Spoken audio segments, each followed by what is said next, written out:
Hello everyone, welcome back to Talk Fluent. We're so happy you're here with us today. If you're trying to sound more natural in English, you're in exactly the right place. Today we're talking about something that confuses almost every English learner at some point. It's the difference between if I have, if I had, and if I'd had. They look similar, but they tell completely different stories. Hey everyone, it's great to have you back. And honestly, this topic trips up even advanced learners. You might know all three phrases, but choosing the right one in a real conversation can be tricky. The good news. By the end of today's episode, you'll know exactly when to use each one. I remember when I first started paying attention to these patterns in movies and TV shows. I'd hear someone say, if I had known, and then someone else would say, if I have time, and I thought, wait, why are they changing the verb? It felt confusing until I realized each one talks about a different kind of situation. That's exactly what we're going to break down today. We'll explain the grammar in simple English, use everyday examples, compare formal and casual speech, and show you how native speakers actually use these expressions in daily life. By the end of this episode, you'll be able to talk about real possibilities, imaginary situations, and regrets from the past without getting mixed up. Your English will sound smoother and much more natural. Before we jump in, we've got a question for you. Which one confuses you the most? If I have, if I had, or if I'd had? Tell us in the comments because we'd love to know where you're getting stuck. And if you're enjoying these practical English lessons, don't forget to like this video, subscribe to Talk Fluent, and share it with a friend who's learning English too. Every week we're here to help you speak more confidently. All right, let's dive into the first pattern and make this grammar feel simple and useful in real life. Let's start with the easiest one, if I have. This structure usually talks about a real possibility in the present or future. The basic formula is, if plus subject plus present tense, subject plus will slash can slash may plus verb. For example, if I have enough money, I'll buy a new phone. The speaker doesn't know if they'll have enough money yet. It's a real possibility. Here are a few more examples. If I have time after work, I'll call you. If I have your email address, I'll send the document. If I have energy tonight, I'll go to the gym. If I have a chance, I'll visit New York someday. Every one of these sentences talks about something that could really happen. Think about your own life. If I have coffee in the morning, I feel awake. If I have free time on Sunday, I watch movies. If I have extra cash, I order dessert. These are everyday situations that many people can relate to. Here's a question for you. Can you finish this sentence? If I have a day off, say your answer out loud, then write it in the comments. Practicing with your own ideas helps you remember much faster. Now let's look at the negative form. If I don't have enough money, I won't buy it. If I don't have my glasses, I can't read. If I don't have time, I'll text you later. Notice that we're simply adding don't because the verb stays in the present tense. Here's another challenge. Can you make a sentence with if I don't have? Maybe it's about work, school, family, or travel. Pause for a second and try it. One mistake learners often make is using will after if. People say, if I will have time, I'll come. But native speakers usually say, if I have time, I'll come. That's a small change, but it makes your English sound much more natural. So here's the quick summary. If I have talks about real and possible situations in the present or future, keep the verb after if in the present tense, and you'll already sound more like a native speaker. Now that we've covered if I have, let's move to the next pattern, if I had. This one is super common in everyday English, and you'll hear it all the time in movies, songs, and conversations. The big difference is that we're usually talking about an imaginary or unreal situation in the present or future. Exactly, the basic structure is simple. If plus subject plus past tense, subject plus would plus base verb. For example, if I had more money, I'd travel the world. The speaker doesn't have more money right now. They're imagining a different reality. Here's another example. If I had a bigger apartment, I'd invite all my friends over. Maybe the apartment is small, so this is just a dream or a hypothetical situation. You can think of if I had as saying, imagine this were true. Let's hear a few more examples. If I had $1 million, I'd buy my parents a house. If I had wings, I'd fly everywhere. If I had more confidence, I'd speak English every day. If I had a personal chef, I'd never cook again. None of these things are true right now. They're imaginary. And this pattern isn't only for big dreams. We use it for everyday wishes too. Sometimes I say, if I had another hour today, I'd finish reading my book. Or if I had more space in my kitchen, I'd buy a bigger coffee machine. These are little situations that make conversations sound natural and friendly. Here's a question for everyone watching. If you had one extra vacation every year, where would you go? Think about it for a second, say your answer out loud, and then leave it in the comments. We love reading your ideas, and it's a great way to practice English naturally. Let's compare these two sentences because this is where many learners get confused. If I have time tomorrow, I'll help you. That means tomorrow is real and maybe you'll have time. Now listen to this. If I had more time, I'd help everyone. That means you don't have enough time now. It's imaginary. One sentence talks about a real possibility, the other talks about an unreal situation. That's an easy memory trick. If I have equals possible. If I had equals imaginary, keep those two ideas in your mind and choosing the correct form becomes much easier. Let's do a short dialogue. I say, I'm so busy this week. You reply, if you had more free time, what would you do? My answer might be, I'd visit my grandparents, learn guitar, and finally clean my room. See how naturally the conversation flows. Here's another one. I tell you, my car keeps breaking down. You say, if you had a new car, where would you drive first? I'd probably answer, I'd take a road trip along the coast. This structure is perfect for friendly conversations because people love imagining different situations. Native speakers also use if I had to give gentle advice. For example, if I had your schedule, I'd wake up earlier. If I had your opportunity, I'd accept the job. It sounds softer than directly telling someone what to do. That's a great point. Instead of saying, you should quit that job, many Americans say, if I were you, I'd quit that job. Notice that if I were you is a special expression using were, even with I or he. It's considered the standard form for hypothetical situations. In casual speech, some people say if I was you, but if I were you is still the best choice in formal English. Now let's compare formal and informal styles. A formal sentence could be, if I had additional information, I would reconsider my decision. A casual version sounds like this. If I had more info, I'd probably change my mind. Both are correct, but the second one sounds much more like everyday American English. Time for a quick practice. I'll give you the beginning and you finish it. If I had unlimited money, if I had 3 extra hours today, if I had a private island, if I had perfect English. Try answering out loud before listening to anyone else's ideas. Speaking is the fastest way to build confidence. Here are 3 simple tips to remember this pattern. First, ask yourself if the situation is real or imaginary. Second, if it's imaginary, use if I had plus would. Third, practice with your own life instead of memorizing random textbook examples. Your own experiences are much easier to remember. And we'd love to see your creativity, so write one sentence beginning with if I had in the comments below. Let's review the key points. If I had talks about unreal or imagined situations in the present or future, the structure is if plus past tense would plus base verb. It's perfect for dreams, wishes, advice, and hypothetical conversations, and it's one of the most useful patterns you'll ever learn in everyday English. Number main teaching section 3, additional use. Now we've reached the pattern that scares a lot of English learners. If I'd had, or the longer form if I had had. It looks strange because the word had appears twice, but don't worry. Once you understand what it means, it's actually very logical. That's right, this structure talks about an unreal situation in the past. In other words, we're imagining that the past happened differently. The basic formula is, if plus subject plus had plus past participle, subject plus would have plus past participle. For example, if I had had more time, I would have finished the project.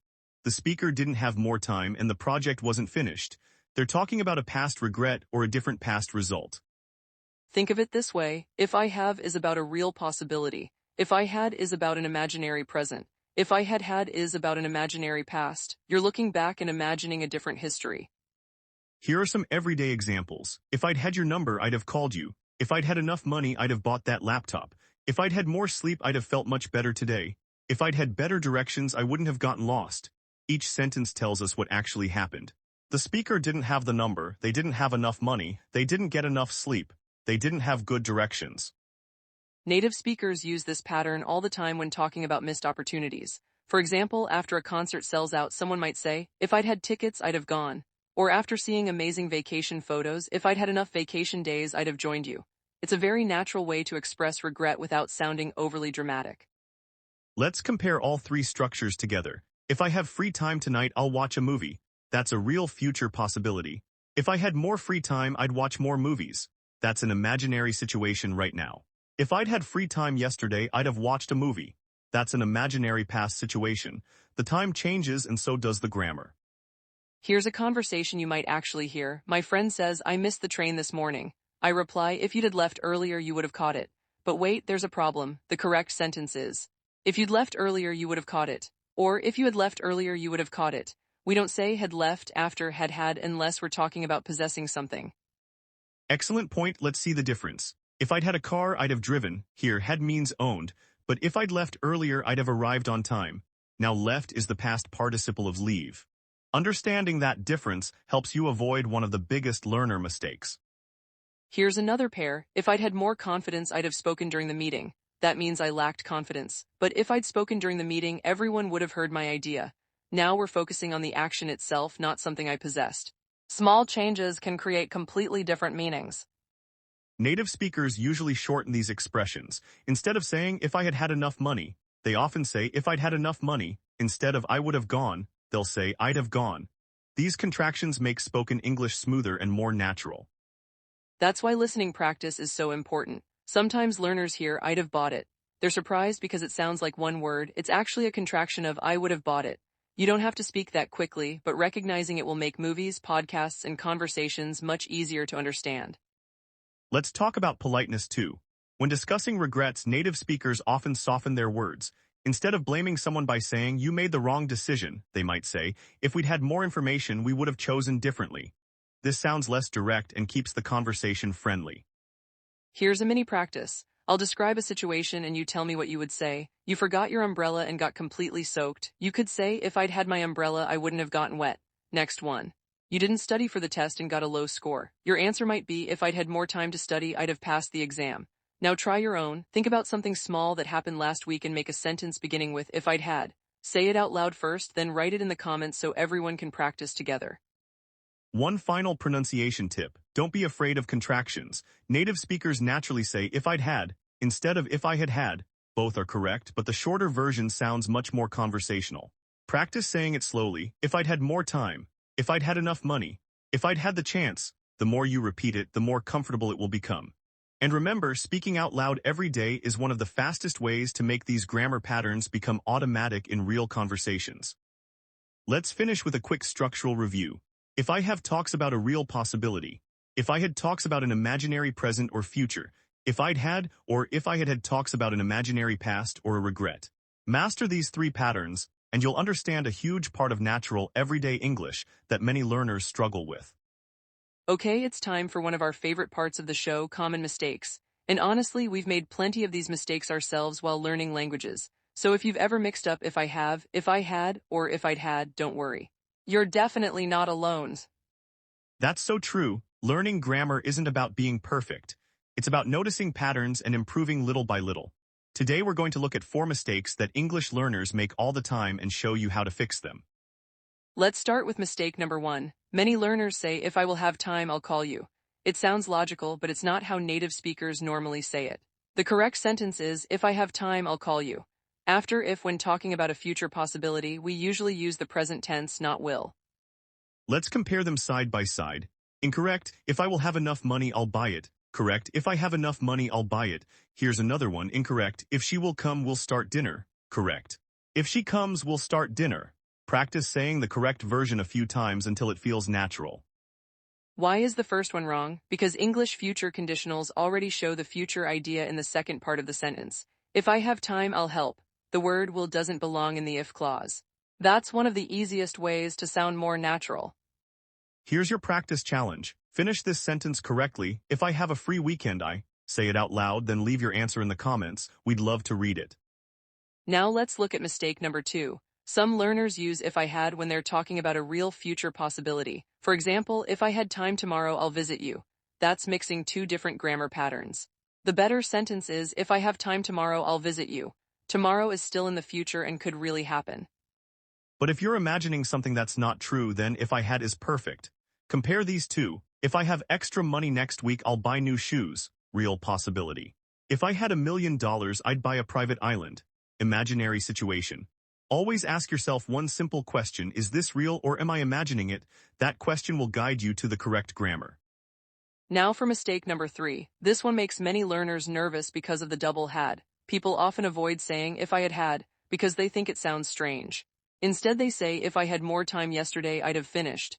But that's not correct if you're talking about the past. The better sentence is, if I had had more time yesterday, I'd have finished. The first had helps create the past perfect. The second had means possessed or owned.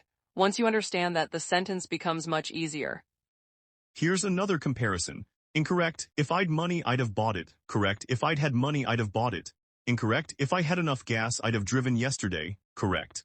If I'd had enough gas, I'd have driven yesterday. Remember, when you're imagining a different past, the past perfect is your friend.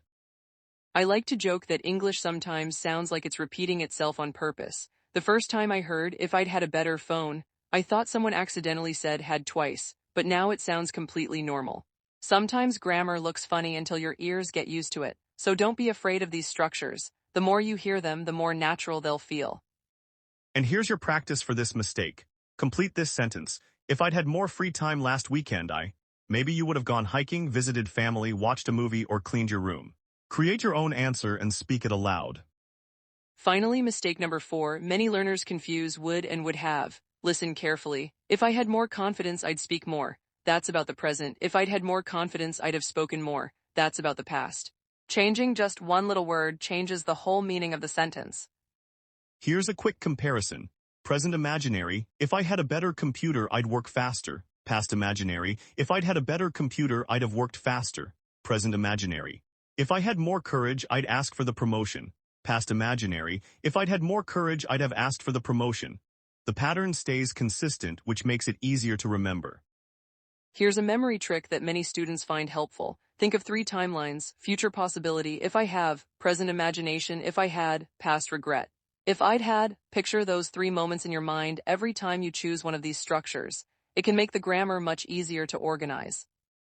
Before we finish this section, here's one more challenge. Write one sentence using if I have, one using if I had, and one using if I'd had. Post all 3 in the comments and compare them with other learners. It's amazing how much you improve by creating your own examples. And remember, every fluent English speaker has made grammar mistakes before. The goal isn't to avoid mistakes forever, it's to keep learning from them and become more confident every single day. Exactly, every mistake is another step toward fluency. Keep practicing these 3 patterns in real conversations, and before long, you'll use them naturally without even thinking about the grammar. Alright, now it's time to test everything you've learned. This is the fun part where you stop just listening and start thinking like you're in a real conversation. We're going to do a choose the correct sentence challenge. I'll give you 2 options and you decide which one sounds natural. Try to say your answer out loud before we reveal it. First one, A, if I have time tomorrow, I'll call you. B, if I will have time tomorrow, I'll call you.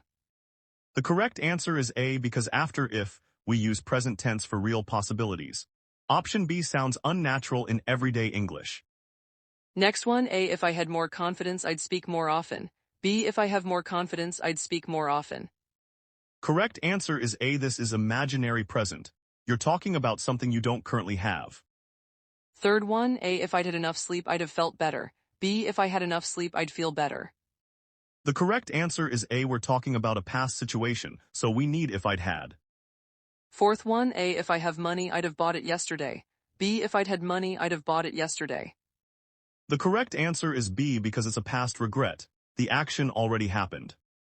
Now here's your turn to speak. Repeat after us slowly. If I have time, I'll learn English every day. If I had more time, I'd practice speaking more. If I'd had more time yesterday, I'd have studied harder. Great, now try to change the endings, make them personal. Maybe about your job, your studies, or your hobbies. Here's a challenge for you. Create 3 sentences, 1 real situation, 1 imaginary situation, and 1 past regret. Say them out loud and really listen to your own voice. That's how fluency starts. And don't worry about mistakes. Speaking imperfect English is still better than staying silent. Wow, we covered a lot today. From if I have to if I had to if I'd had. You've learned how to talk about real possibilities, imaginary situations, and past regrets like a natural English speaker. Let's quickly review the 3 main ideas. If I have equals real possibility in the present or future. If I had equals imaginary present or future. If I'd had equals imaginary past or regret. If you can remember just that simple timeline, your English will instantly sound more natural. No more confusion, no more guessing. Here's something to think about. Which of these 3 patterns do you use the most in your daily life and which one still feels difficult? Tell us in the comments, we really want to know.